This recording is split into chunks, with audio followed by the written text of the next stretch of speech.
Ég flutti inn í þessa íbúð hjá Bjargi í febrúar 2022. Þá var ég búin að vera að bíða eftir íbúð í 2 ár. Frá 2018 til 2022 þá flutti ég svona 5 sinnum sko.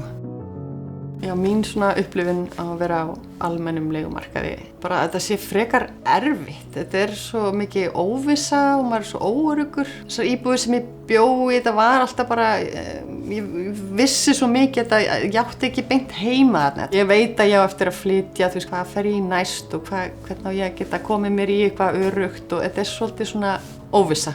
Og líka að vera bara einhvern veginn upp á einhvern kominn sem bara einhver manneskja út í bæ þannig, þú veist, ég meina, flestir bara góða manneskjur en það maður getur líka lent í bara leiðindarsegjum sko. Bara leið og ég kom hingað og fekk lyklana hér að þetta bara já heima hér, þú veist, þetta er mitt heimilið, þú veist, þótt að ég eigi þetta ekki, þú veist, það svona, ég meina hver á hvað skilur, þetta allan öðruvísi tilfinning, miklu öruggari. Ég hef aldrei farið einhvern veginn í það að eignast barn ein og svoleiðis ef ég væri ennþá á almennu markaði.